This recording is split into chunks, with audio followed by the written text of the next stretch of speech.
বুবলি না থাকলে তখন আমার ক্যারিয়ার ডুবে যেত, তাই বিয়ে করেছিলাম, এমনটাই বলেছেন ঢালিউড সুপারস্টার সাকিব খান। আমাদের একটি প্রোগ্রামে উপস্থিত ছিলেন ঢালিউড কিং সাকিব খান, যেখানে আমরা প্রশ্ন রেখেছিলাম, 5 বছর আগে কেন আপনি অপুকে ছেড়ে বুবলিকে বিয়ে করেছিলেন এবং আপনার ক্যারিয়ারে বুবলিকে কেন নিয়ে এসেছিলেন? সাকিব খান উত্তরে বলেন, বুবলিকে আসলে আমার ক্যারিয়ারে নিয়ে আসতে চাইনি। সেই সময় অপুর ফ্যামিলির অবস্থা একটু খারাপ ছিল, যার কারণে অপু সেই সময় বসগিরি সিনেমাটা করতে পারেনি।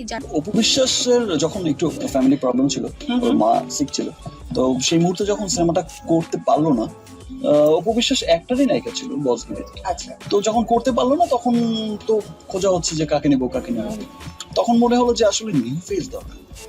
আর তখন বুবলির সাথে হচ্ছে আমার কন্ট্রাক্ট হয়ে গেছে, ক্লিয়ারে ছবি করছে, যে বুবলি নামটাও চমৎকার একটা। তার কারণ আমরা নতুন মুখ খুঁজছিলাম এবং তখন আমরা বুবলিকে দেখতে পাই, এই জন্যই তাকে সিলেকশন করা হয়েছিল। কিন্তু কিভাবে যেন সে আমার পরিবারের মধ্যে জড়িয়ে পড়েছে এবং অপুর সাথে বিচ্ছেদ পর্যন্তও হয়ে গিয়েছে। তবে এই বিষয়টা নিয়ে আমি আজও যেন বুঝে পাই না কেন আমি এটা করেছি। তারা সিনেমায় অ্যাক্টিং মানে অ্যাক্ট করবে না বা অ্যাক্ট্রেস হবে না বা অ্যাক্টর হবে না, এইটা আসলে যে কোনো সেক্টর থেকে এসে অ্যাক্টর অ্যাক্ট্রেস হতে পারে। রাইট। ফাইন।